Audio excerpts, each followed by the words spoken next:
Today's episode is brought to you by male pattern baldness in children. We really love to make children bald because it Saves on resources. It eliminates competition between other men, and you got a lot of bald men competing with the hairy men. Just listen to these testimonials. I'm bald, and I try to get dates all the time, and I don't get dates all the time and I think it's because I'm bald. Them kids down the street don't get it no more. And so I really would like to see some children just be bald from the get-go so that I don't have the... Why? Wow! Welcome back to another episode of the Uncultured Cult, everybody. That was our official intro for forever. We still don't have a theme song, by the way. But we'll get Which I think they'll know when they listen to the episode. I mean... And then a theme song does not occur. They'd probably catch that. No, nobody would ever figure that out. This isn't what I'm trying to look up. This has been immediately the worst fucking intro I've ever done in my entire life. But what we're gonna do right now is we're gonna make that theme song right now. Give me the beat, boys, and free my cult. I want to get lost in your uncultured cult. That's pretty good. Hold on, I'm checking something real quick because I realized we didn't do this to begin with. Hell yeah. All right. Okay, so none of you emailed us, it seems. Don't reveal that right now. Do we have any actual viewers? Have you checked the I have the stats? I'll pull that up and we can look into that in a little bit. But episode 3. Today is January the 15th, and we will be talking about... I'm excited for today's episode because we're going to be talking about some stuff, probably. I imagine. Hold on. I need to clear and focus my brain. And Brendan Fraser is looking me in the face here. His smile, man. He is terrifying. He's a terrifying man. He was handsome once, and no longer is that the case. But he's such a sweetheart. If they remade The Mummy today, it would probably still be a really good movie. Like if they remade it shot for shot with the same cast and everybody returned and they remade it today. I think that's gonna happen. Though. I think that's gonna happen. Brendan Fraser. I never watched any of the Mummy movies. By the way. So what? So I will say this. The first one's great. There was. I can't remember which one was the one where Salma Hayek was like the Mummy. The Mummy. Yeah. Okay. So that was my older cousin. With Tom Cruise. It had Tom Cruise in it? I don't know. Damn it! You're gonna make me. Anyways, it doesn't really matter. But what does matter is there was a scene in the movie where you see a lot of Salma Hayek's body. And my older cousin showed me that scene when I was really young. And growing up in, a Christian conservative household, I felt extremely sinful for gazing upon Salma Hayek. How dare you? And I told my mom about it, and my cousin got in trouble. They repented upon your soul. They're like, Jesse, for viewing these things below the age of consented, below the age of being able to look at such things, you're sentenced. I mean, I try to think. I'm trying to think how old my cousin was, because I feel like if I was like 8. Are you sure? That what? Are you sure that it's Salma Hayek? Definitely. Okay. She's definitely in the Mummy movies. And in fact, you see her right there. That's it. That first picture is her in the Mummy. Okay, yeah, but there's nothing. I feel like the movie would pop up before just a bunch of screenshots, but. Well, I mean, she's famous for a lot of other things as well. Yeah, you're right. She was in the Eternals. Isn't that weird? The best Marvel movie. Oh, my favorite. It's when they got all the DCEU writers and made a movie for Marvel. Oh, is that really what happened? No, but that's 100% what it seems like. That's the vibe. That's the vibe for that movie. What the fuck are we talking about, dude? We were talking about the Mummy, and then you started talking about your sinful childhood. Sinful woman gazing childhood that I had. Did you ever watch South Park? Yes. Do you remember like the the stark difference between the older episodes of South Park, like from the 90s, and then there was like a change and I think they changed the animation methods. I thought it got even funnier, but like the real old early episodes that was actual paper crafts and stuff. Anyway, there's an episode where Cartman is trying to get revenge on a kid, and so he's trying to train a pony to bite this kid's wiener off. I do remember that. And there's a scene where he's trying to train the pony on how to do it. He has like a I think it's a scarecrow or some kind of stuffed doll or something like a mannequin, and he puts a little hot dog wiener in the groin area, and he's trying to get this pony. He's like, "Come on!" He's like, "Bite the wiener, come on!" And my mom walks in while me and my brother are watching this scene, and she's like, "What the hell are y'all watching?" She's like, "Is this okay?" And she was like genuinely just concerned more than anything. And I was like, I could explain, and I couldn't explain it because I was 9 or 10. Did you have parental guidance to where like you felt like, oh, if I'm watching this thing and there's a witch in it, my mom, they're gonna take it away? Did you have that? Because I had that fear. Not at all. But my mom would take. I know you did. Yeah, she took away Harry Potter. She took away Dragon Tales. No. She took away Teenage Mutant Ninja Turtles. Those dragons are gonna teach you the devil, boy. And I remember playing Legend of Zelda and like pausing it because I'm like, my mom's gonna see this and like just putting it down until she like went into a different room because like my mom's gonna see this and. Who's the old lady that's like a teacher or kind of like a guide in those games? Or I think she's regular aged, and then she's an old lady in Breath of the Wild. You know who I'm talking about? She serves as kind of like a. Are you thinking of Sheik? It's not Sheik, but it's somebody who's. Because there's a Gerudo in Ocarina of Time, I think, who kind of talks to you, but old lady. This bitch. Oh. Impa. Oh. So you're playing you're not playing Breath of the Wild, but you're playing Zelda, and your mom walks in, and Impa's on the screen, and you're like, look up... Mommy, don't look. Okay, look up the fairy. Okay, there's two things. There's the fairy in Ocarina of Time, and it's going to pull up several things, I think. Is it the Great Fairy? I'm thinking of the Great Fairy, yeah. So yeah, put Great there. That shit. It's terrifying. It is terrifying, and... Hell yeah, dude. And she's dressed in leaves, and not that many of them. So I was very terrified. Way too much skin. How old were you when you were playing this? I started. I wasn't allowed to play Zelda until I was like 10 years old. Yeah, that's way too much skin for a 10-year-old. You're Salma Hayek and the Mummy all over again. All over again, dude. We have a show we got to talk about today, so I wanted to start by... I don't have too many trailers. I like to try to keep some trailer talk, because I feel like if we talk about trailers that are relevant, it kind of keeps us timely, you know? Like a current? Yeah, kind of. It keeps us current. Because we're talking about movies that have come out years ago. Yeah, and if we start the episode with something that isn't necessarily something from decades past, maybe people will give a shit about this show. Maybe not, but I only really have one trailer I wanted to talk about, and that was the Velma animated series trailer. I think it's just called Velma. Mm-hmm. I watched the trailer yesterday. I'd never heard of this, and so I watched the trailer yesterday, and I thought, this is kind of interesting looking. And I thought, I didn't think it looked like the greatest thing I'd ever seen in my life, but I thought it genuinely kind of seemed a little, at least interesting, and probably a little funny, because there was one joke where the recast Shaggy, whose name isn't even Shaggy, character says, "I don't even like drugs." That's the joke that I saw and I hated. and the reason why is you've got some feelings about this show, which I think it's out, right? It's out. I mean, it's episode 1. Okay, I saw the trailer yesterday, and I was like, well, this will look cool at some point, and I'd never heard of it before. But you said you've seen clips. I've seen clips. And you like it, or no, you love it? It's bad.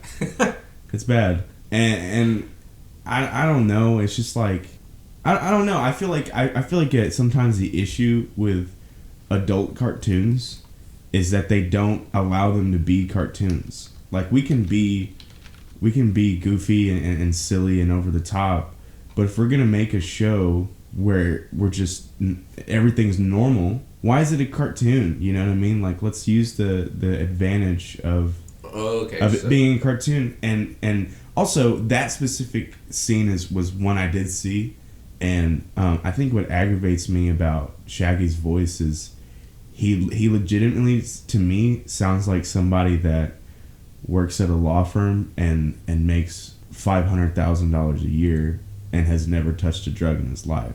Like I don't understand why they would take the surfer. Did they really make him like clean, straight edge?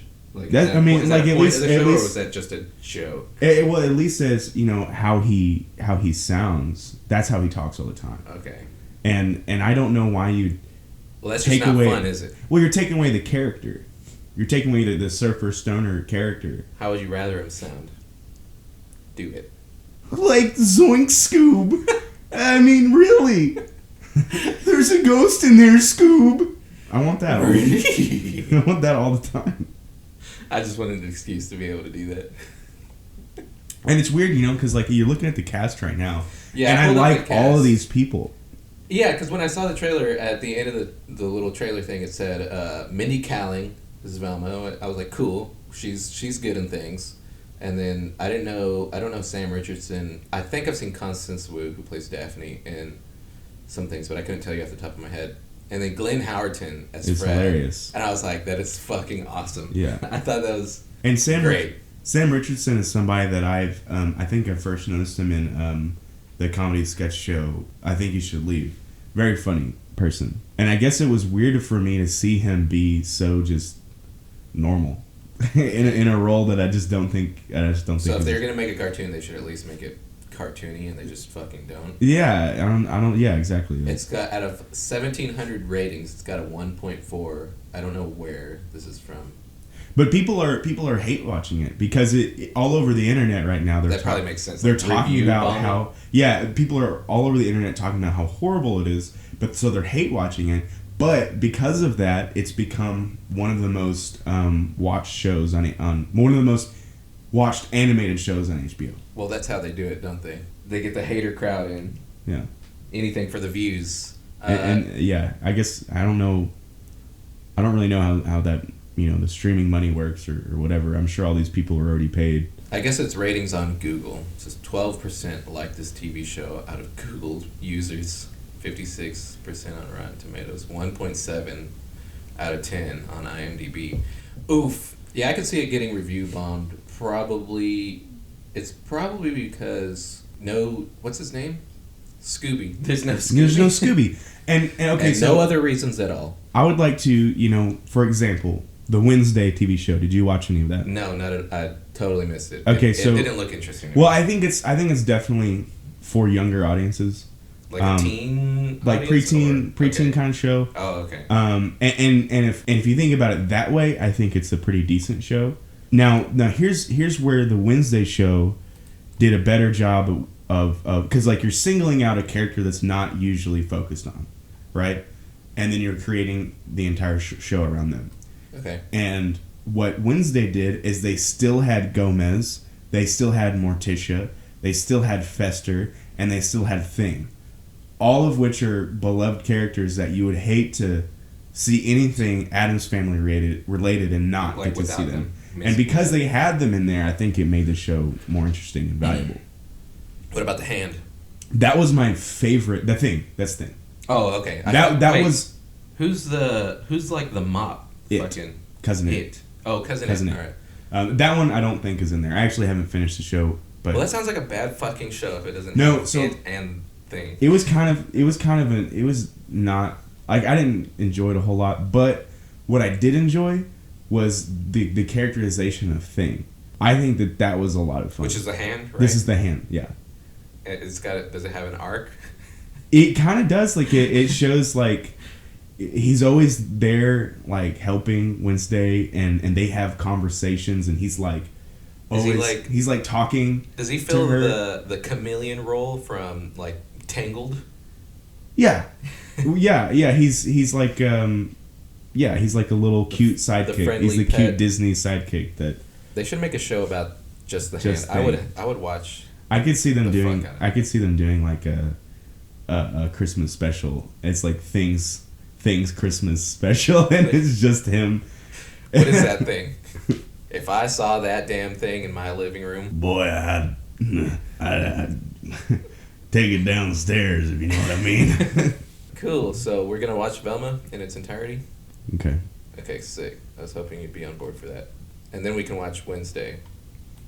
Just kidding. I don't want to. What else? I was gonna talk about something else, or was I? No, because I'm excited to get into the topic of today's episode. Should we just jump in, or do you have anything else you want to add? No. Yeah, that's my grievances with Velma.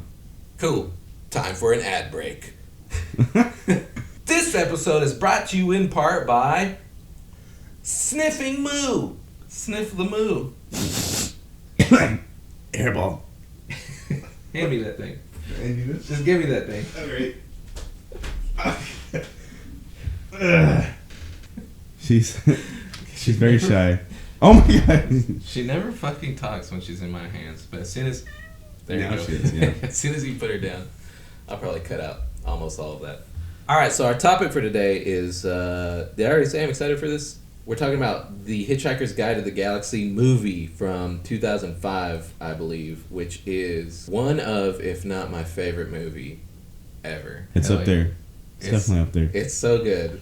I love this movie for nostalgic reasons. I was like 12 when it came out, and I watched it every day for a summer. Really? Every day? Well, okay, so when I was back in the days of, what was it called? DVR. Do you remember DVR? Yep. This movie came out on, we had like HBO or something, and I recorded it on DVR, and I remember it was summer, and every day I would wake up, and I was an early bird back then. I'd wake up at like 6 or 7, and I would just put it on and just watch it like 2 or 3 times in a row until the rest of my household was alive, like around 11 or 12. And I remember doing this every fucking day that I was not in school.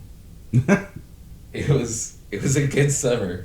So that solidified it like in my childhood as a nostalgic thing that I love very much. But then going back and rewatching it as an adult, it fucking holds up. It holds up, and it just feels so good. You ever those movies that just make you feel good inside? Yeah, makes you feel good inside. When was the first time you watched this? So the first time I watched this Tell them the story, Jesse. Was at your house. Yeah, that's right. And I was you, bitch. I must have been 18 or 19. Damn. Yeah. Dude, isn't that weird that was like 10 years ago? Because I was going, yeah. Whoa, Jesus fucking Christ. The look on your face where you're like, yeah, 10 years. Oh, shit, 10 years. 10 years. Oh, my God. But yeah, that was oh, no. 10 years ago. First time watching it. Jesus Christ. It's still settling in. And I remember thinking, like, because this there wasn't a whole lot of positive feedback surrounding this film at the time of its release, and I guess at the time, let's see, I think I was 11 when it came out.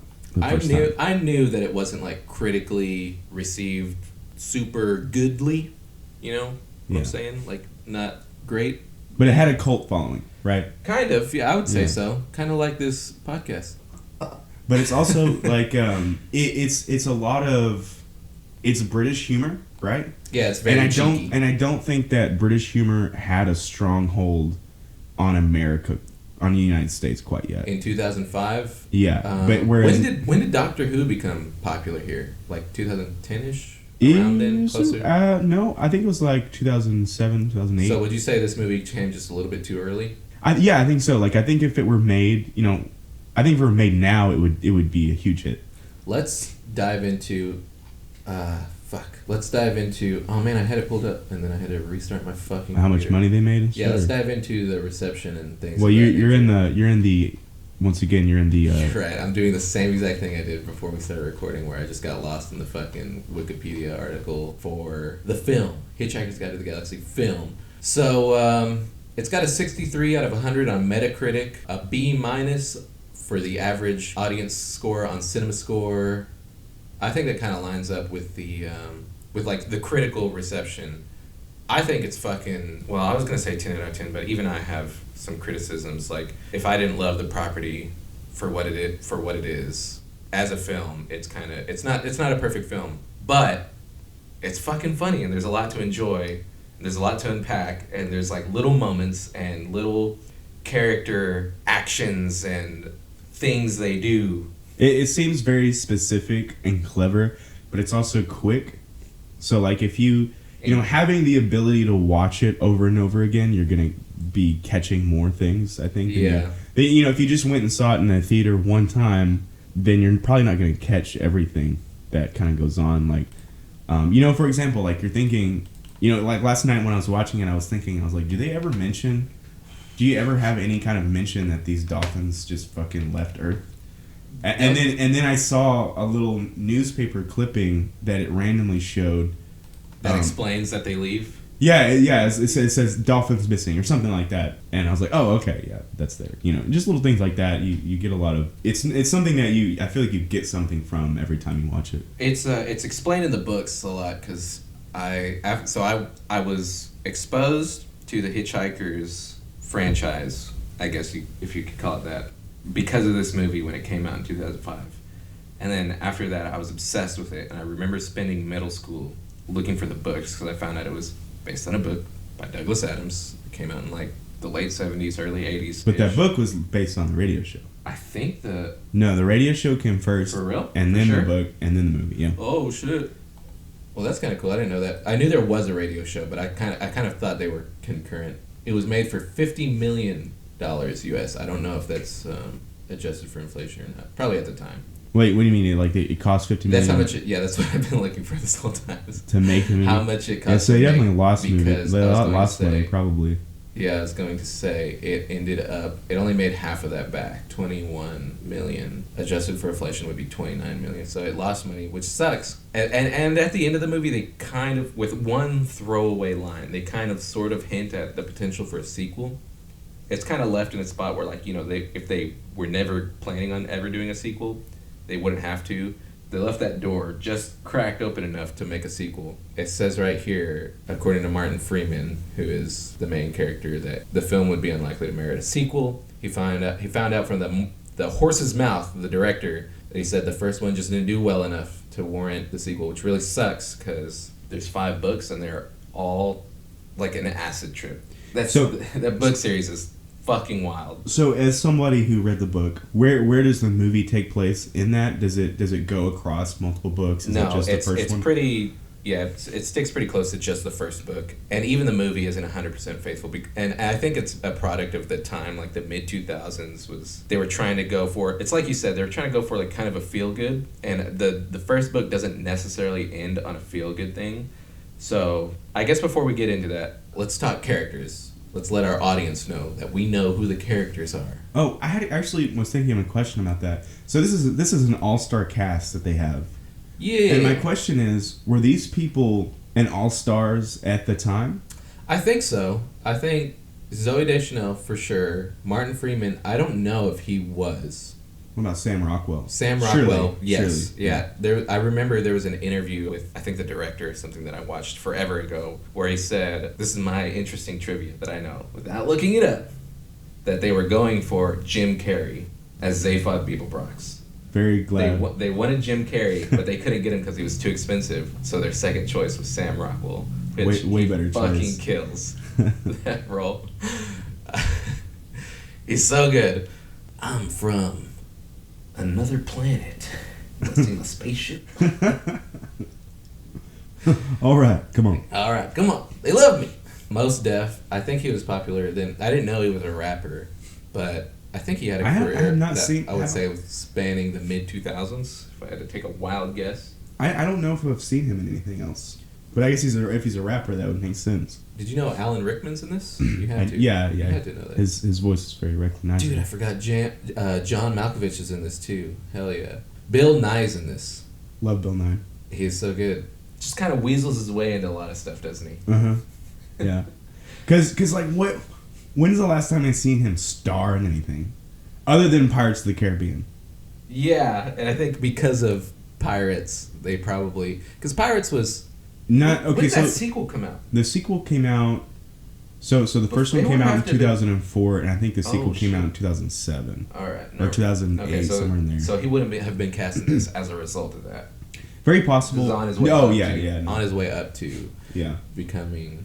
And I kind of feel like and this is kind of going off topic a little bit, but I kind of feel like because Pirates of the Caribbean 2 and 3 were not well received, like critically, not necessarily talking about audiences, but just like critics in general, which is unfortunate because I feel like Bill Nye did such a fantastic job as Davy Jones. Yeah. Very, very we should interesting. Do Pirates. We should do Pirates. Just like trilogy. Episode. Yeah, I agree.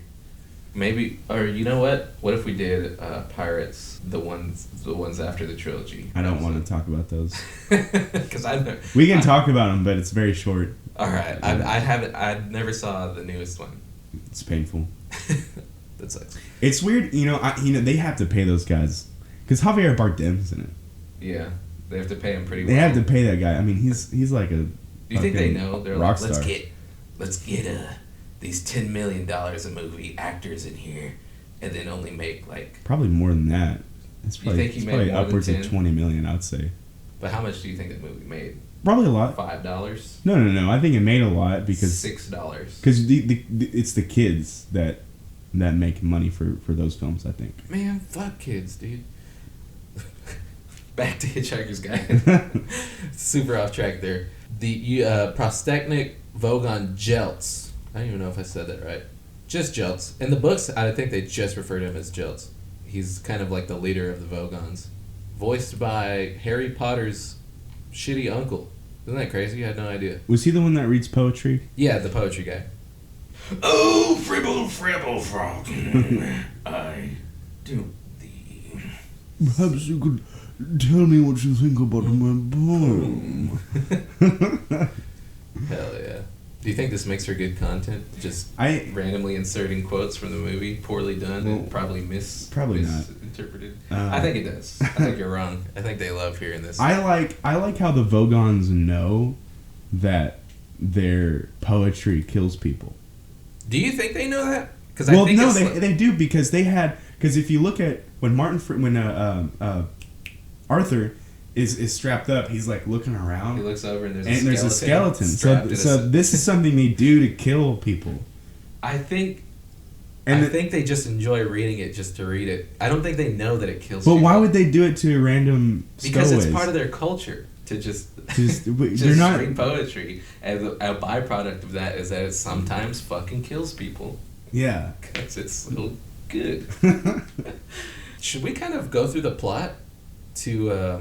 for anyone listening who maybe hasn't seen the movie, just kind of, should we step by step this, or kind of just keep going all over the place like we tend to be doing? I mean, we can just say, the Vogons destroyed Earth to create a bypass in space. On the day that Arthur Dent, the main character, finds out that his house similarly is being destroyed to make way for a highway. Yeah. And then his friend turns out to be an alien, and he who is the author of Hitchhiker's Guide to the Galaxy. No, he just helps. He helps add articles to it because it's kind of like a space Wikipedia. Oh, okay. Because he's like a journalist. Oh, okay. So he goes around and just kind of helps write. He's not the author. He kind of helps. So Arthur Dent is a regular, average, extremely vanilla, spineless. Yeah, he just. Fucking regular man, extremely British, extremely more than the average, and he has a best friend who goes by what's his name? He goes by Most Def in real life, Ford Prefect, who is actually an alien he's on Earth to help fill out an article for this book called the title of the series, the books and the movie is called The Hitchhiker's Guide to the Galaxy, but in the book, or I guess in the movie, there is an item that is a book called The Hitchhiker's Guide to the Galaxy. So is that different from the actual book, or item? Like is there an actual book that they refer to in the book? Yeah. Okay. If you're gonna read the book, as you're reading the book, it'll just kind of insert excerpts, yeah, from the Hitchhiker's Guide, and kind of tell you, to kind of give the reader a hint as to what's going on. And it does that in the movie too, where it will kind of use excerpts from the book to transition from scene to scene. So, like you were saying, Arthur Dent is a regular human man, and on the day that he finds out his house is being destroyed, his best friend Ford finds out Earth is about to be destroyed by these aliens called Vogons, and he has like a hitchhiker's ring or something where he sticks his thumb out and it lets him hitch a ride on an alien spaceship. So the fleet of construction ships that are there to vaporize Earth, Ford and Arthur manage to hitch a ride onto one of them. And then in the movie, there's kind of a switch where it shows the Earth being destroyed in like one of the most dramatic zoom outs ever. The music is kind of that's actually something that I saw dramatic as fuck. Way before I saw the movie. That was something. Just the one scene? The clip? Just that scene. I think it was something of like people were making fun of it, like this is stupid. That was one of the reasons why I didn't watch it. I think I don't know. But that scene's awesome. I think at the time, people just weren't as they weren't as open to absurdist comedy. This movie is very absurdist. Yeah. And I love it. And I think that formed part of my personality. I think part of who I am today, I found myself when I watched that movie. Yeah, there's this really dramatic scene that I love so much. It just shows the Earth, and it slowly zooms out in small increments to the rhythm of this orchestral sort of score that's super dramatic and dun dun dun dun dun dun dun dun dun dun dun. And there's a choir and everything. It zooms out and shows these massive ships, which look massive at first, and it keeps zooming out, and you realize, man, the Earth's kind of fucking big. And these ships blow up the Earth, and just like a puff of smoke, it just kind of gets vaporized. And the film does like a scene transition where it shows an excerpt from the book, kind of explaining. Does it explain Vogons at that point, or does it? Or no, it explains what the guide is. Yeah, because that's when because right after that, that's when Arthur Dent is in the ship, and he's reading the book, and it's telling him about the titular guide. And it does do like a little intro to the book, and then it does the Vogon thing. And the book kind of serves as a the guide itself serves as a what's the word? A guide to what the fuck? Exposition. It's like expository, very expository. Yeah. And it does it in these cool little animations. So the book is just checking some sound levels here. Whoa. Well, the book does these cool little animations to kind of show what is being told, and it's like this electronic. It's like an iPad before iPads came out, kind of that folds in half. Which is something we actually have now. Yeah. Like screens that actually can. In 2005, they're like only in space could you have this, and we have it like now they're real. 15 years later. Wild. And then, so where are we at? So they hitch a ride onto this Vogon ship, and Vogons are these disgustingly horrifying pig frog creatures that are described as bureaucratic and lacking in imagination. And emotion. No emotions. They're just there to run things. They're basically politicians. Yeah. They don't like that. They don't like having hitchhikers on their ship, so they're captured and brought in front of the captain of the ship. His name's Vogon Jeltz, voiced by Richard Griffith. Harry Potter's horrible uncle, and the Vogon reads poetry to Arthur and Ford as they're being held captive, and then the book goes on to explain that poetry. Under no circumstance should you ever listen to Vogon poetry because it's rated third worst in the galaxy. Are you gonna sit here and just say the whole like? I could. Like you're going. I understand like this is not a overview. This is not a small overview of the plot. This is not a plot summary. You're right. You're saying every scene of the movie in my head. You told me before a couple days prior to right now that I should rewatch the movie because I told you I wouldn't need to, but you said I should. Just to see if I can find anything new. Uh-huh. And I was like, that's a good idea. And then I proceeded to not do that at all. Yeah, and I tried. And now I'm testing myself, I guess. And I fell asleep. Because I've seen this movie 100 fucking times plus, easily. That's not even an exaggeration. Like, I've seen this movie way too many times. And even Ray was like, maybe you should watch a refresher. And I was like, yeah, I should. And then I just didn't because I suck, I guess. But anyways, okay, so let me do a plot summary, okay? Sure. Okay, from that. Off of that. Okay. Okay, so before all this happened on Earth, Arthur Dent met this woman yes. that he had a meet cute with, and they had a really nice time on Halloween. And but then Zaphod Beeblebrox shows up, who's the president of the galaxy, and he kind of sweeps this girl off her feet, and then he steals her and takes away her on her spaceship. And then after the end of the world, and then they get captured by the Vogons, then Arthur Dent and Ford are shot out into space, and they kind of get Deus Ex Machina out of space by Zaphod Beeblebrox and this girl, and then they end up in their spaceship, and then they end up looking for essentially the meaning of life is what they're looking for. I think that's kind of all you really need to know. Spoilers. What is the meaning of life? What is Earth. the answer? No. What is the answer to the question of the meaning of life? It's 42. And if you've heard that joke before, this is where it comes from. Or if you've ever heard that reference, I guess. Which I think most people probably know by now. But I remember being in high school and seeing that question kind of floating around, and people would be like, oh, the meaning to life, the universe, and everything is 42. And then people around me being like, what? I don't get it. What is that? But I knew. I always knew. Okay.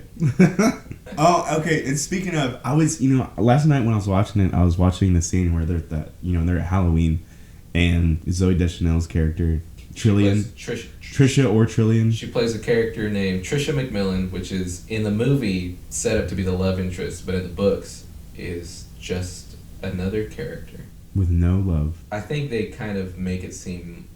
It's been a while since I've read the books, but if I remember correctly, they do kind of make her out to seem like the love interest for a very brief amount of time. Like, in the movie, it's brushed over super quickly where they meet at this party. Yeah. They meet at this... I don't think it's Halloween. I think it's just a regular costume party. Oh, okay. Oh, so it's not even Halloween. It's not even Halloween, yeah. But, during that party, that's the amount of time spent focusing on the idea of kind of a romantic interest between Trisha McMillan and Arthur Dent. And then Trisha McMillan leaves Earth with Zaphod Beeblebrox, well before the destruction of Earth. And then Arthur just happens to run into her later on, and then they're just friends. Or they're acquaintances. Like, Arthur kind of realizes that he had his chance at the party, fucks it up, and in the movie, they make him real beat up about it almost the entire movie. Like, he's real bent out of shape. He keeps looking at his phone wallpaper, and it's a picture of him and her. Just a random selfie that they took from the party. In the book, he's not even barely worried about it. Which is like, I think. Which is, in my opinion, a better way to go about it is the book's way. I think so too. Because thinking about those two characters, dwelling on that is kind of a red flag for both of them, I think. Because she's like, hey, Arthur, you want to go somewhere? And then he's like, yeah, what do you have in mind? And she's like, Madagascar. And then she's serious, and he's like, well, I can't just get. I don't remember if she's that bubbly in the books either. Well, I mean, I kind of. It's probably like a Zooey Deschanel's. I think so too. I think it's a product of the time. Like I was saying earlier, where they like movies in that era were just trying to be a little bit more feel good. Yeah. Kind of, which is why they end up in the movie. They end up together at the end. Absolutely does not happen in the book. Yeah, and the thing is like she. Like, imagine that. Imagine, like, someone being upset at you. Like, you just met this person, and they're like, hey, let's go to a different country. And you're like, well, I mean, I have a job, and...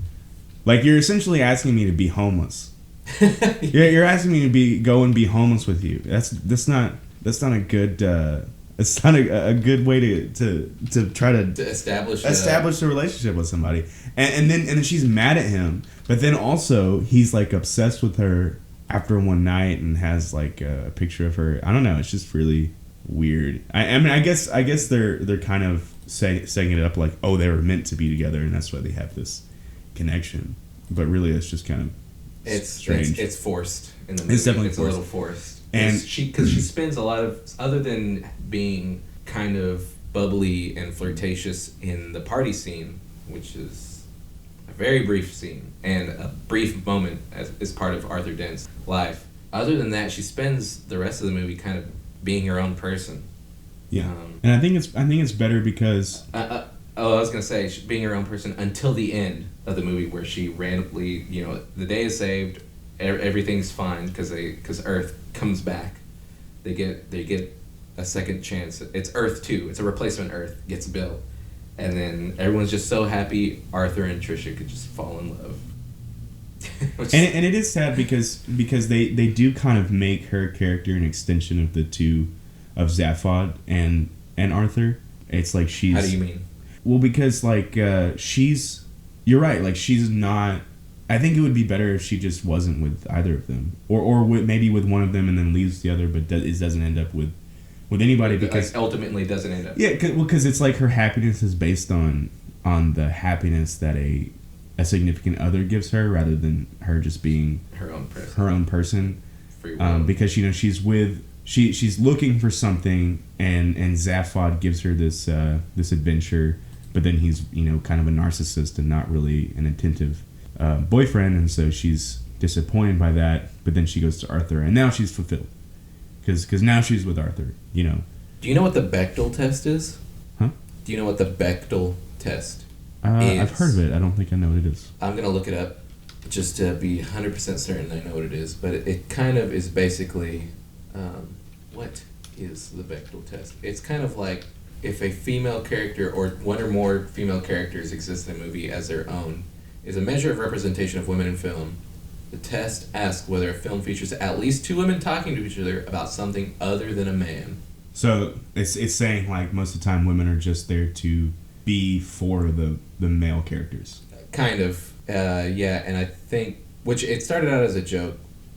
The test is named after the American cartoonist Alison Bechdel, who in 1985, the comic strip Dykes to Watch Out For, the test first appeared. But yeah, there's a list of movies that kind of passed or not. I wonder if this movie does. And I say that because, can you name another female character in Hitchhiker's Guide to the Galaxy? I know there's the president's, the galaxy, like the vice president. Don't know her name. I can't remember. But doesn't she end up, because she loves Zaphod, obviously. Like she's in love with Zaphod. Yeah. And then don't they kind of end up being together at the end? Zaphod and the...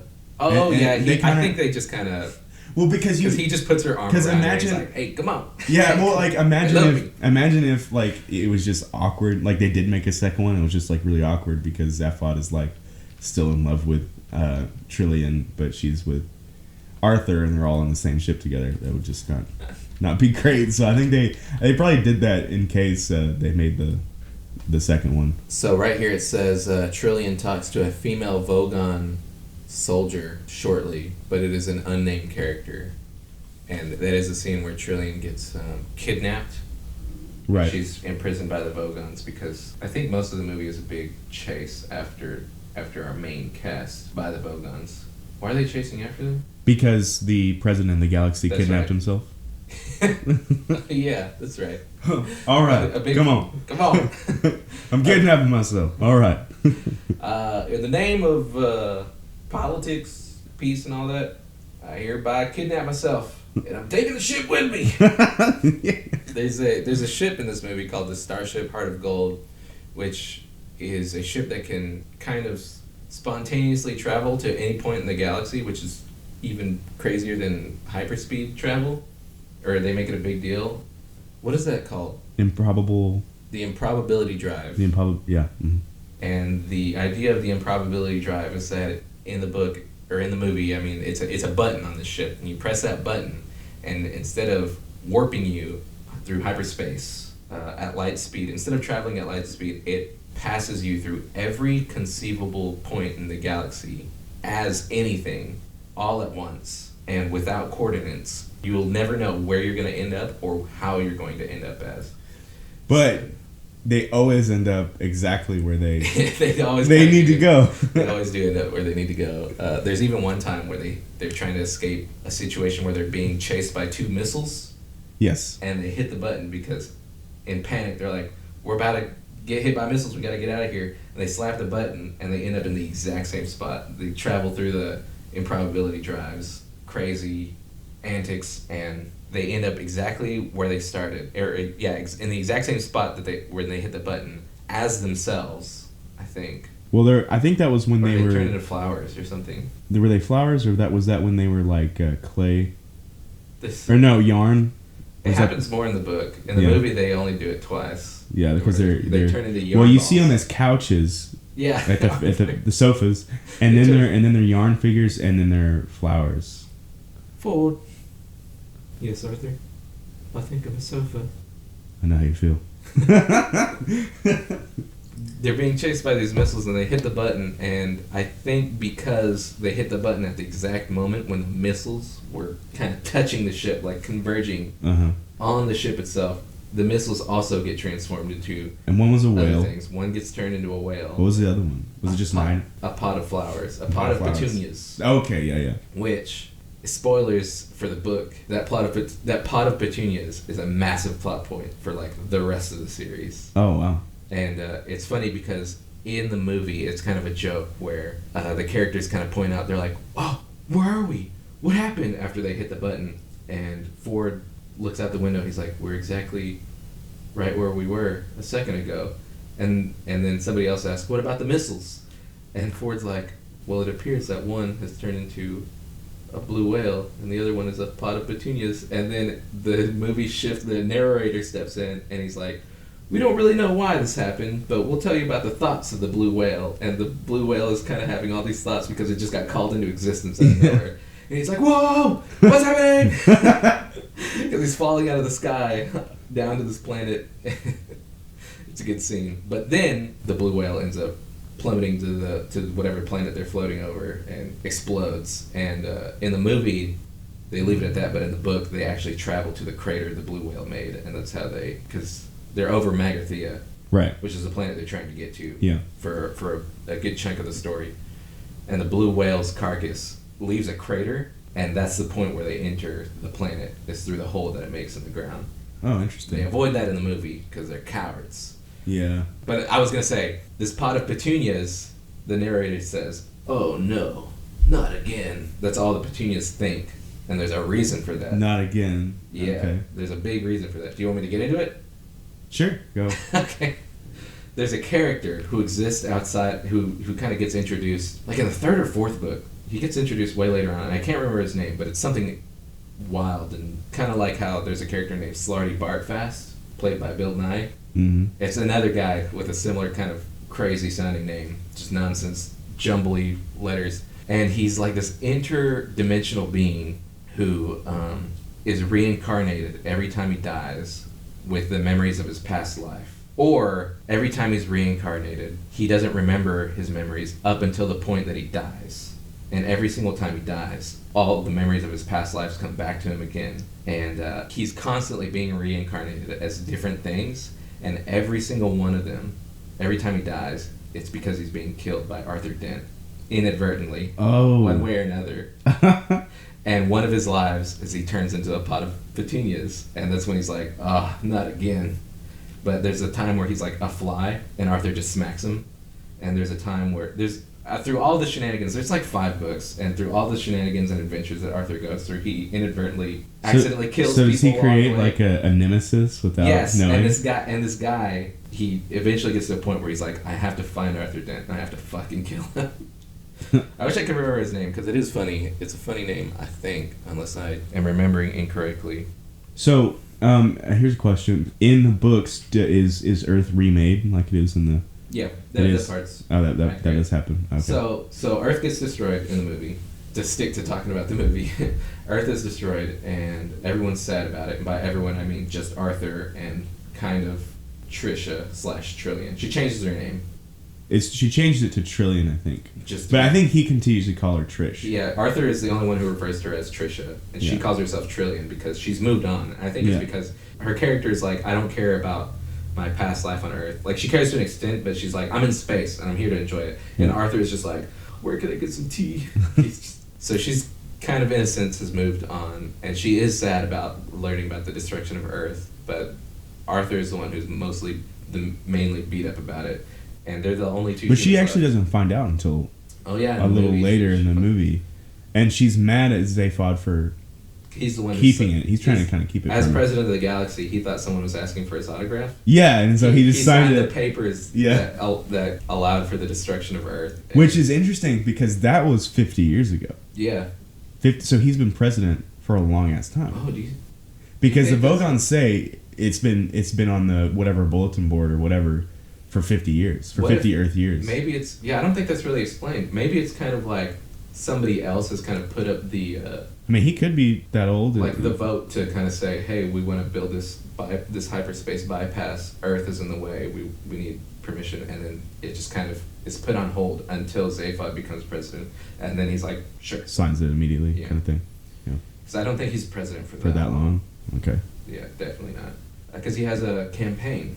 Right, but we don't know how long ago the campaign was, and we don't know how old Zaphod is or how old Ford is. In the book, he has 2 heads. In the movie, they kind of make it 2 heads, but not really.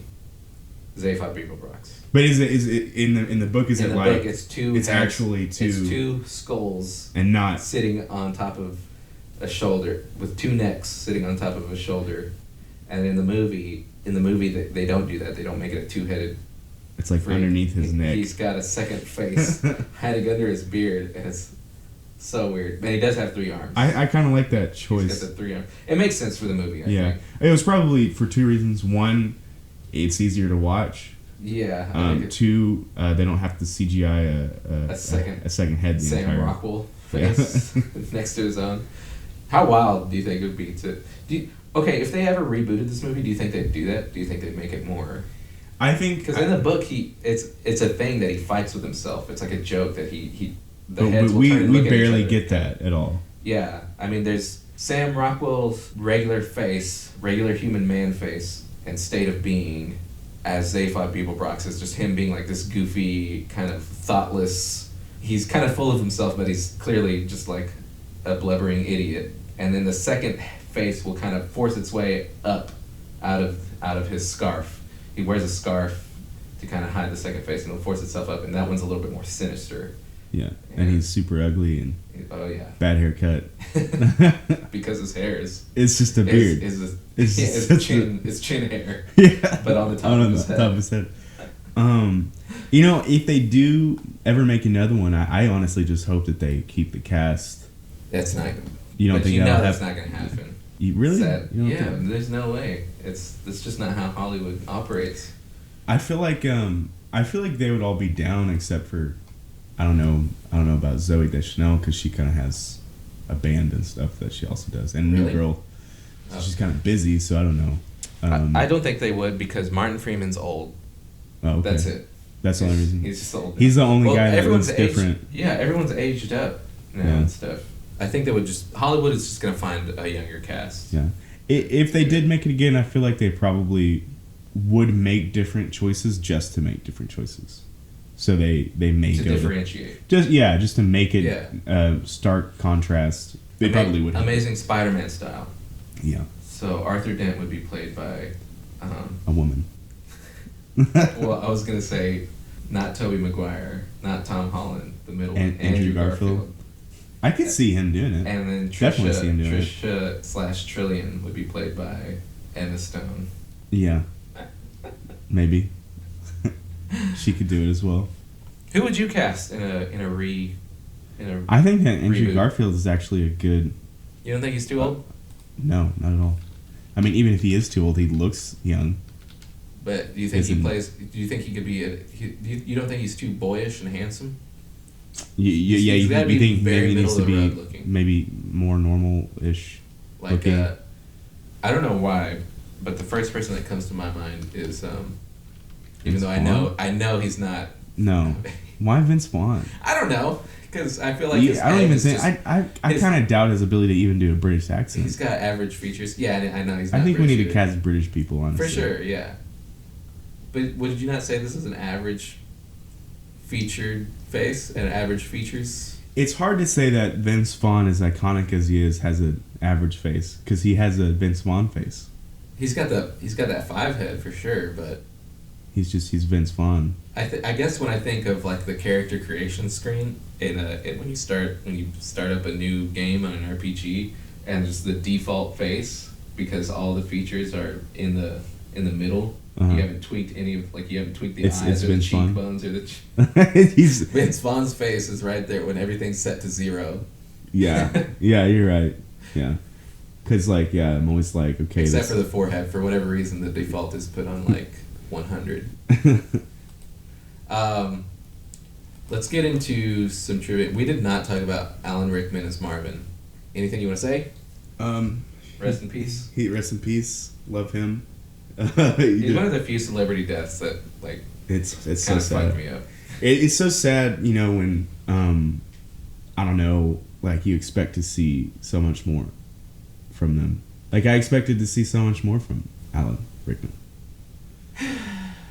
And now No. no. I've been watching TV. Yeah. Oh, we should probably talk about what the entire point of this movie is, and that is the. Or I guess we kind of touched on it briefly, but looking for the answer to life, the universe, and everything. Right. So Arthur, Ford, Trisha / Trillian, and Zaphod Beeblebrox, they kind of get sucked into Zaphod's entire adventure. His scheme is to discover the meaning of life, which is the answer to the ultimate question. Right? Which is kind of a surprisingly deep search for such a shallow and dense character. Would you say, yeah, yeah, and they even say that they're like, why do you want to know the answer to the life, the universe, and everything? And he says, because it makes me deep.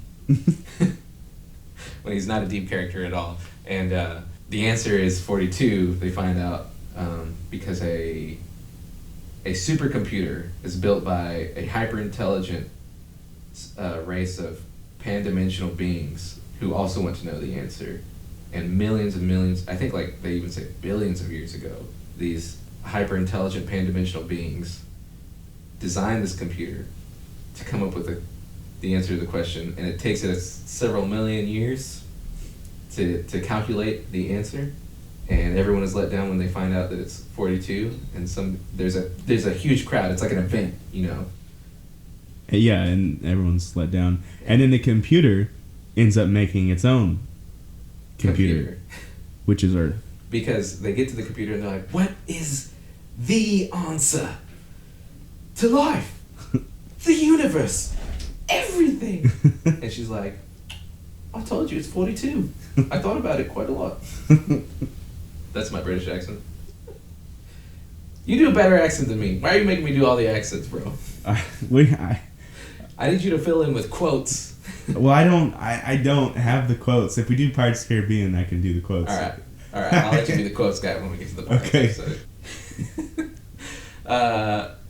Yeah, it's 42, and there's even a guy who yells, 42! Hello there, little guy. Hey there, little guy. Hey, little guy. Hey, you're supposed to stop! Anybody who hasn't seen this movie or has no idea what the fuck we're talking about, they're gonna be like, what the fuck is happening? But the best parts of But if you've movie seen this movie... are when the Vogons just have their little fill-in lines. They just, like, stick out randomly. Oh, he's going to town! We've got to go the other way! This podcast is just becoming us just quoting random parts of the movie that nobody remembers. But we've got to move on. We've got a show to do. I wanted to do trivia because I'm genuinely interested. Yeah, for sure. I thought I read somewhere that I read the name Edgar Wright just now on this IMDb, but... Edgar Wright. Where the fuck would I find... It's usually, you're... Probably not on this page. Probably if I go back this way. Yep. This is something I probably should have done before recording. So I guess they built a set for the Heart of Gold, the ship, and it says here the bridge. The bridge set had so many light bulbs that the bulbs could only run for 8 minutes at a time to prevent the set from catching on fire. So that was before LEDs. They just had a bunch of incandescent bulbs. It was probably hot as fuck. That's why everyone's sweating the whole time. Moo, what?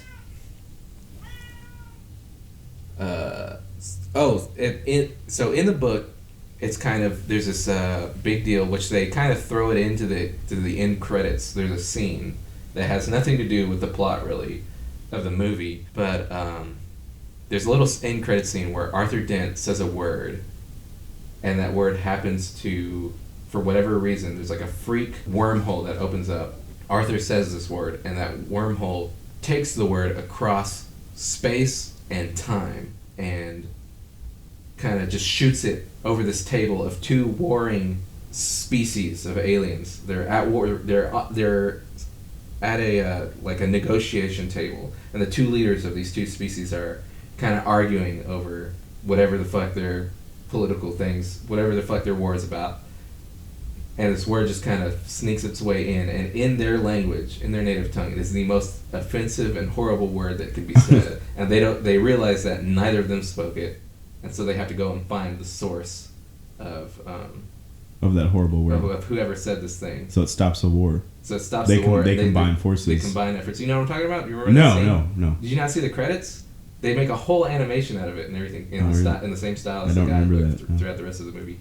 And they join forces and they kind of tear their way across the galaxy.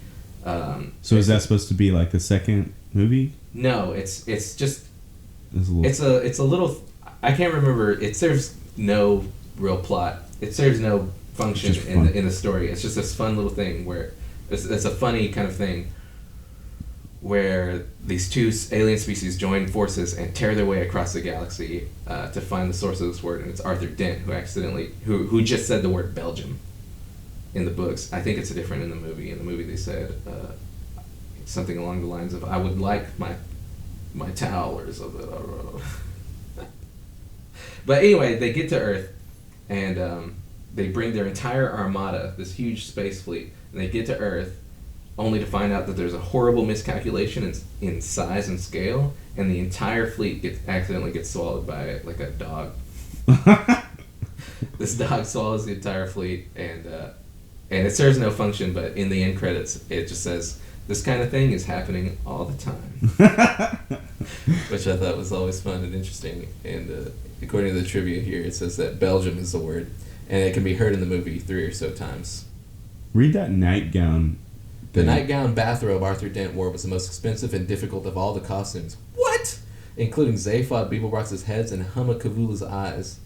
The fabric had to be sewn on stage and was flown in from Turkey? That's insane. Why? He's literally just wearing a bathrobe. It looks like they bought it from fucking Walmart. Yeah, it's just a regular robe that they could have got from anywhere. It's ridiculous. I wonder if it was like, it was Martin Freeman. He's like, I can only take the Turkish delights of robes. Martin Freeman, relatively unknown actor at the time, demanding that his costume be made from Turkish I wonder how fabrics. well known he was, because like that was probably his introduction into the probably American media, but I bet he was in a lot of British stuff. I'm sure. I kind of think so they too. Probably knew him. John Malkovich is in this. Yep. We didn't really talk about his character, Hamakavula. Scary. Terrifying character. No eyes. Yeah, I think what it is his eyes are microscopic and sunken way Oh, back so his his head. glasses are magnifying. And he has these huge, chunky magnifying glasses, which just kind of make him look normal for the most part until he takes off his glasses, and then he's got tiny. Because you can see tiny you see those dots tiny specks in the darkness of the pits of his eyeballs. So he still has normal sized sockets. Yeah. But just tiny eyes and no eyelids. I mean, I guess the eyelids are as small as his eyes, because they are magnified with the glasses. But yes, very scary. And then he's a half man who has robot legs. Yeah, he's a torso. He's a torso and no legs, and it's hidden until he lifts himself up and crawls across. He's got like 1 million fucking spider robot legs and crawls across this table. I didn't think he was in the book, and it says right here that the Hamakavula was created especially for the movie, but he was created by Douglas Adams, who was the original author, who passed away, I think, before the movie was able to be released. But he did help write the movie. He does not appear in any previous version of the story. But his race of people, the Jatravartids, of whom he is the spiritual leader, are mentioned in the books. Which I do remember that they kind of talk about in the movie, how there's a species of alien that created they're known for inventing the aerosol can before the wheel. Interesting. I wonder what kind of world that's and that's like. the kind of cheeky humor that this movie. It's like, but why? It's just a random little bullshit like that just makes it great. We barely talked about Marvin, the paranoid android. He's a manically depressed robot, but he's programmed to be that way as an experiment of like this cybernetics corporation. They're trying to make up like personalities out of these, right? And he just prototypes. happens to be the depressed one. Yeah, there are doors on the spaceship they're on that are also part of the same. They're from the same cybernetics corporation. These doors are programmed to make you feel good about walking through them because they're happy to let you walk through them. So they sigh. But like a good sigh. Like, they're like like a very relaxed sigh. Arthur then points it out. He's like, "Did that door just sigh?" And then Marvin shows up and he explains. He's like, "You can tell I'm a personality prototype." Why is he Cockney? Is that not what he sounds like? No. Am I bad at accents? No, I'm not necessarily. That's just a Cockney British as Alan Rickman is RP. So you talk like this. It's like the southern accent of British. Yeah. It's like I like to think of Australia as the Texans of England. Yeah, I guess so. Yeah, it's like the Wild West. Back in the day, it was like the Wild West of the British Empire for sure. So when you say if Cockney is like the southern, and if the South in general, as we think of it, from Georgia to Texas. Or from Virginia to Tennessee. I mean, if Cockney is the south of England, and Texan itself kind of differentiates itself from the rest of the South, because there's Southern and then there's Texan or Texan. What? I'm so bad at accents. Why do you keep making me do this? I'm sorry. Well, you're choosing to do that. You're twisting my arm and embarrassing myself on our worldwide platform. Every fucking time I try to do an accent, everybody listening just face palms and they're like, how could this guy be any part of a cult, any part of formulating our cult? I don't think the accents are bad. I think the placement maybe. I'm shy. Australians are the Texans, and the rest of the South. Cockney is the rest of the South, in reference to the English. Yeah, I mean it's just spectrum. It's just like generally, I think more like lower class. Like maybe you could like equate Cockney with like Georgian, South Carolinian, or like slums, like of New York. Yeah, like just but in colonial times. Post-colonialism. I don't know. I really don't know. I don't think it's weird to compare because these are two different cultures and places of the world. And where would you put Alan Rickman in that spectrum of cadences? He's speaking properly British. Yeah, he's speaking which is what we call RP. Oh, what's that? British RP. So it's British. The two main things. You said RP and I had no idea. Yeah. So there's just like what we call it is British RP, and that's like the proper British. But there's spectrums to both of these, right? There's different areas that sound completely different than, like you can say British RP and that kind of fills the. You have British people who are very proper like this, but then you just have the people that just talk like this. Like David Attenborough. As you can hear the animal. Oh yeah. Mooing in the distance. Oh yeah, animals mooing it right there. Who's that? That would be more Cockney. Oh, David Attenborough.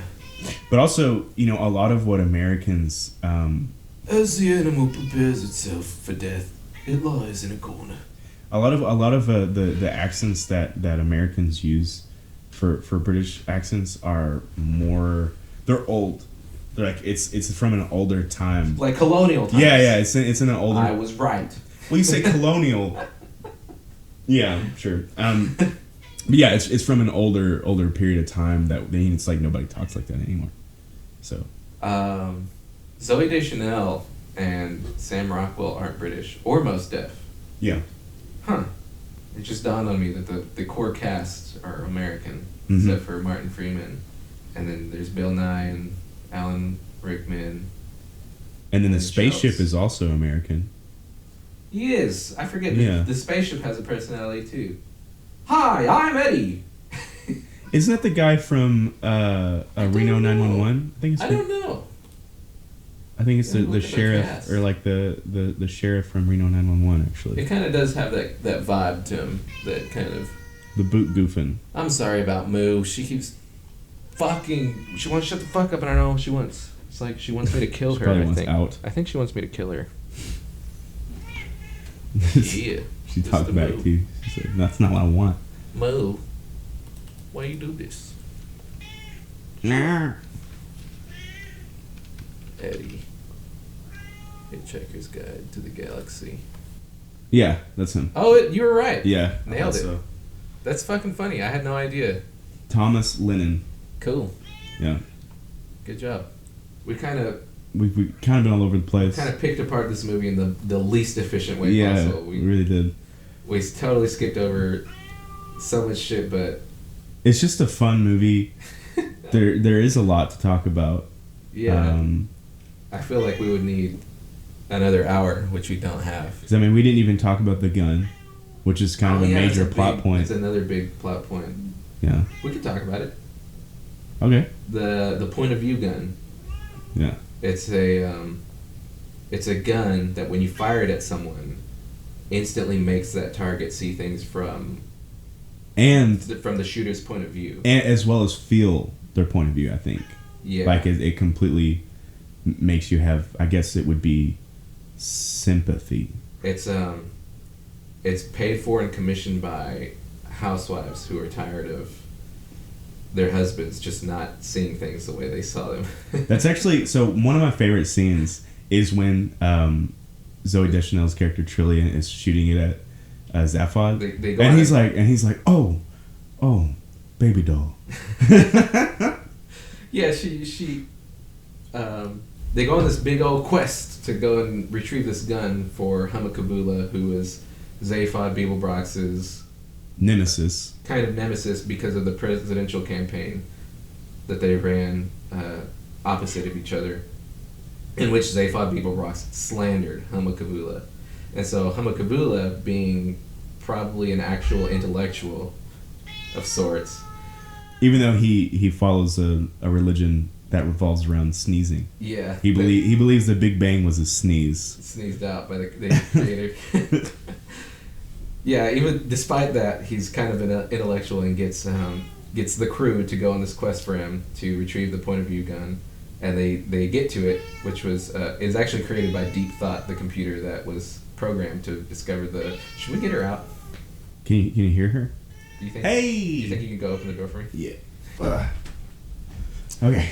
All right, Moo's gone. But the gun was created by the computer. Yeah, which is created by the computer, paid for and commissioned by housewives, and they get to it, and while they're there, they kind of have an argument amongst themselves. Oh, it's because Zaphod Beeblebrox is like, "Why are you so edgy, baby doll?" And she's like, "Why am I so edgy?" And she grabs the gun and shoots it at him, and he's like, goes on this rant. Because his point of view is instantly changed from being an aloof idiot who thinks only of himself to realizing that he was the one who kind of destroyed Trillian's planet and Arthur Dent's planet, and I think it kind of showcases that despite all of his selfishness, he is kind of fond of her, and he's realizing that he fucked up and that she doesn't want to be with him anymore. but he only realizes it for a moment because Yeah. after the effects wear off, like a minute later, he's like, "Oh no, what have I done?" And then he looks at her. He's like, "Give me that thing. I gotta try that thing out for myself." Yeah. And he wants to shoot it. He shoots it at Ford, and Ford's like, "Hey man!" He starts acting like. This episode sucks for anyone who hasn't seen the movie. But if you have seen the movie and know exactly what we're talking about, you probably I think that so Zaphod is obviously probably my favorite character. They become the characters themselves become caricatures of their acquaintances around them, and it's fun to see and funny to see Ford Prefect act like Zaphod and Zaphod act like Trillian, but from their respective points of view. Yeah. What were you gonna say? Oh, I was just saying that I feel like we hadn't talked about how great Ford's character is. Yeah, and it's because right. he has no stake in anything. Yeah, he's very much just along for the ride. He's just along for that. like, which makes sense because he's a hitchhiker. Like, he's literally, this is how he's lived his entire life. Yep, he's just, and he's the most, other than journey. Zaphod, he's the most fun, I think. You know, because we get those he's there scenes for a good time. Yeah, like we get those scenes where he's just talking to this past lover. Oh, and yeah. all we see is her feet because she's so gigantic. She's a giantess. And he's like, "You've grown, obviously." He's like looking up at a 10-story tall lady alien. When they show up at some planet, I can't remember. They're just on a random adventure. It was Hamakavula's planet. Hamakavula's planet. Yeah.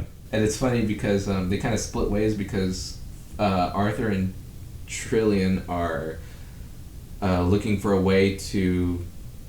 They're looking for something, but Ford goes on his own way. Doesn't he just go get a drink? Wasn't that? Yeah, he's like, I'm gonna go get a drink. He's like, I'm just gonna kind of look around and see what's up. And he walks up to a bar and he says, "I think I might have been here before." Yeah, I've been here before. Walks through the door and everyone's like, "Yeah!" He's like, "Yeah, I've been here before." Yeah, dude, that's how I'm trying to be. Yeah, I think we should all strive just to like be like along. Ford. Absolutely, just along for the ride. Just living your best life. Another good joke is at the very beginning of the film, when we get our introduction to Arthur, there's a narrator that says, "Our story starts with a man," and it shows Arthur walking downstairs, and he immediately smacks his head, like on a low hanging beam, and it goes, "An Earthman, to be precise." And you gotta get the sense that he smacks his head there every morning. Yeah, right. Because he's lived the there. first time he's Like done it. how long has he lived there? He's like 10 years. He's a creature of comfort. Yeah. His whole thing is like he misses his house once it gets destroyed, and all he wants to do is go home. And he's probably very routine and the things he does, which probably includes smacking himself with a fucking head every fucking day. What else? There's dolphins. There's dolphins. Well, there's the mice. Which we keep seeing these mice. It cuts to them occasionally, and you don't really realize that they're kind of the villains of the in the film. book. It kind of. So it does hint. It does lay hints in the movie, because at one point it's the guide mentions that humans are the third most intelligent species on Earth. And Arthur's like, third? And then he's like, yeah, the second most intelligent are dolphins. Because they knew of the destruction of Earth and leave, like, the day before the Earth explodes. Oh, and the first was those two mice. The first most intelligent are mice. But it does a better job of hinting at it in the books, because it kind of comes back to being like, well, wait, who are the most intelligent? That's actually, and I forgot that it did that. And when I started the movie last night, because I started watching it last night, but I ended up falling asleep. Not because the movie's boring, but because I'm horrible about falling asleep during movies. But I remember thinking, wait, it said the second. Who's the first? Does it ever say? So you did. Yeah, I was thinking about it. That thought. Yeah. And I was like, surely. I was like, I bet you. It tells you. And it doesn't do it. It doesn't. The movie doesn't do a great job of explaining this, but they belong to Trisha. They are her lab rats, or they're her lab mice, because she's kind of a scientist.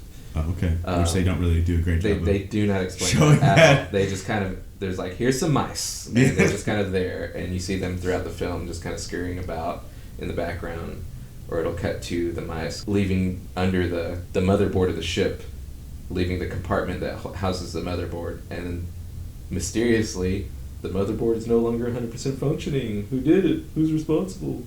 That's like the biggest hint you get the entire time in the movie.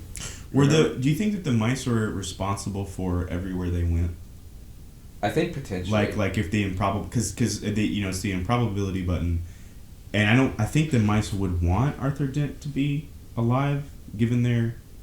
They know his role. So maybe when they get shot out into space, when Ford and Arthur do, like, maybe the mice make it so that the ship saves them. I can't remember if I think they don't have anything to do with that. They don't. Okay. I think they find out that he is a survivor after Earth has exploded, and they're like, we want him. Because in the book, it takes a totally different turn. They kind of don't go back to Earth. Earth does get reconstructed, but it doesn't choose to stay. They end up leaving, which I guess they do in the film. But there's a big the happy ending of the film is that they return to Earth 2 because there's a planet factory. Right. That's the whole scene. We totally skip. That's where Bill Nye's part comes in. Yeah. That there's a planet factory that exists inside of like a pocket dimension, where it turns out that planets are paid for billionaires, or I guess galactic trillionaires, who just want luxury planets. And I think the mice, it turns out, were the ones who kind of commissioned Earth 2, and it's like an exact reconstruction of Earth with all the species on it and everything. And in the movie, they go back to that planet and have Earth. So Earth is returned to like the status quo, and Bill Nye's and that's including all the people, everything, all life. So everything. So the planet, the trillionaires also recreate life, like recreate humans. They don't get into that. It's just kind of. You just don't think about it because that happens. That means because they go into detail. Bill Nye's like, oh yes, I designed this myself. Norway. Norway. Yeah, it's like that's my favorite project, But they don't talk about how I they won an award for that. Yeah, they don't talk about how they are building also, other humans and and their brains and souls like. But they kind of show Arthur's home and everything, and then this isn't in the book at all, but Bill Nye's character is like, is there anything you'd like to add or anything like that or do without? And Arthur's like, yeah, me, because I've learned a lesson. Maybe it's not really clear. Let's leave. And they're like, where should we go now?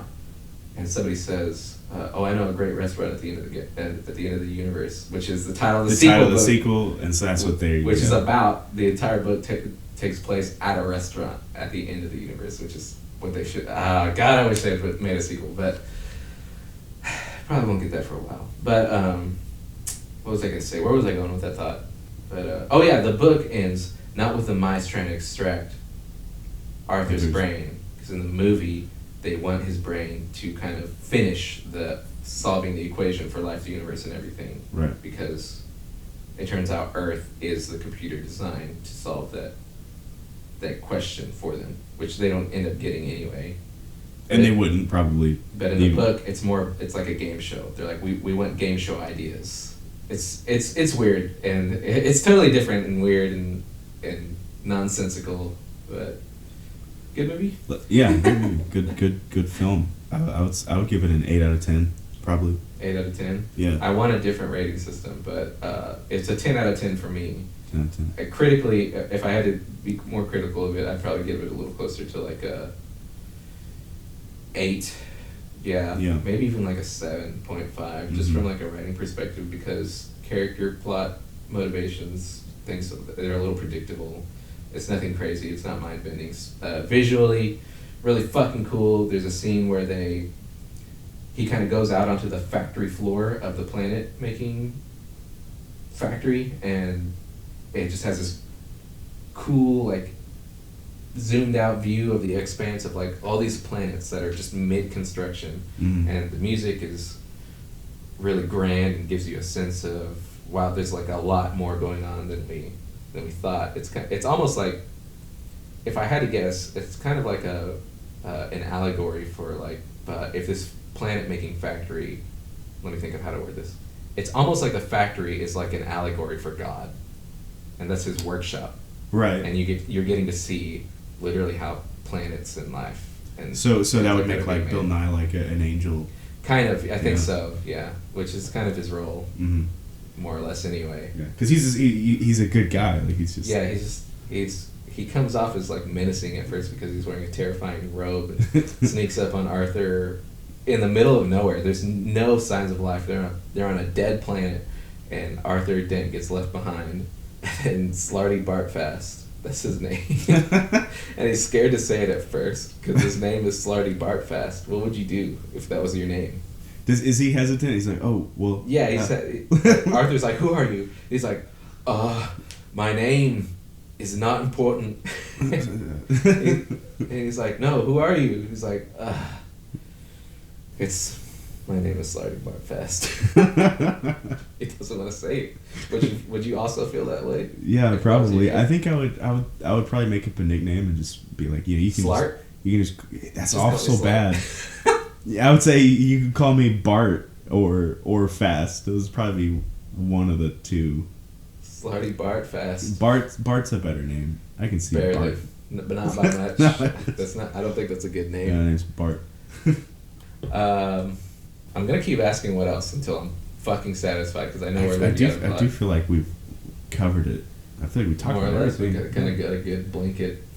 Yeah, Martin Freeman, Sam Rockwell, Garth Jennings, Zoe Deschanel. I don't know what else he's directed. John Malkovich. If you're out there, please make a second one. They're not going to. For the love of God, please. They're not going to, dude. But I just don't think that is. I mean, like think of all the movies that we get sequels to now, from back in the day that we never. But it's not big enough. It's not Jurassic Park. It's not like Lord of the Rings. They didn't want to make a sequel at the time because it wasn't big enough then. He directed Sing.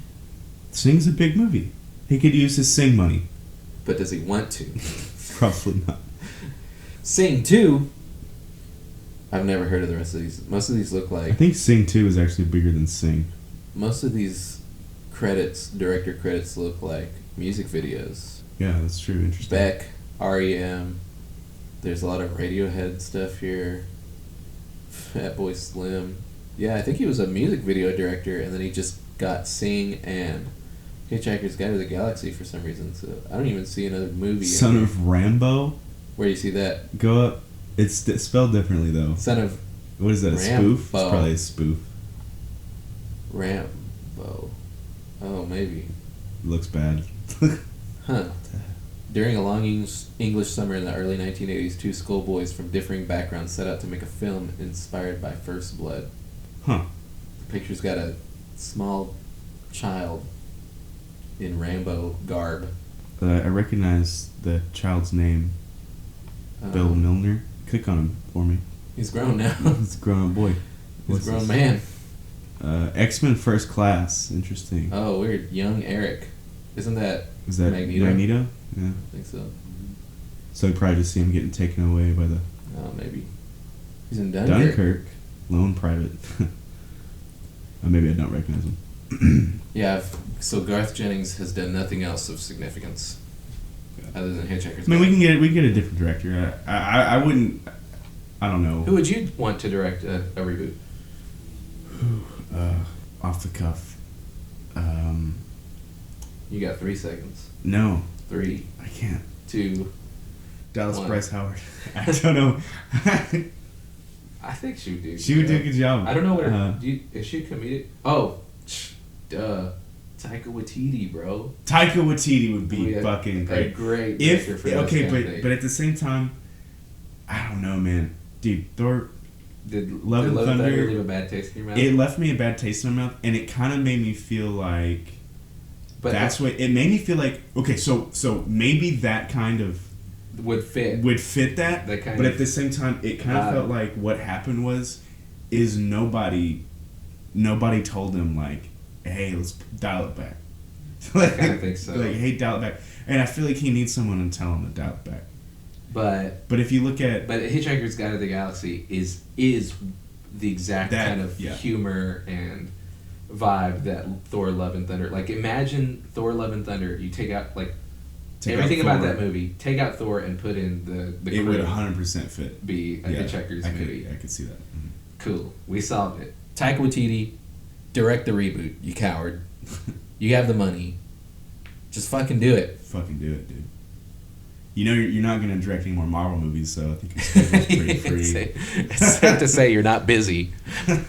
He'll probably still direct Mandalorian stuff, I would imagine. Probably. Hopefully. So we've gone on for quite a bit about this movie, which is good, I think, but that leaves us no time to talk about anything else, unfortunately. As usual. One day we'll get around. As usual, we've never talked about music. I came prepared to talk about music this time, but yeah, this is a long episode, and we're out of time. I think I might do a music-centric episode. That idea came to me. I was talking to one of our friends, William Boy. Yes. We just talk about like metal for an entire episode, which I think would be cool because metal is part of culture, and that's what we're here to discuss on the Uncultured Cult. Before we wrap up, I wanted to let it be known that I do want to involve the listeners. So if I'm posting these on YouTube for the time being until I can get it on Spotify. I found out how to get this pushed out to all other platforms. Okay. It costs money. Oh, really?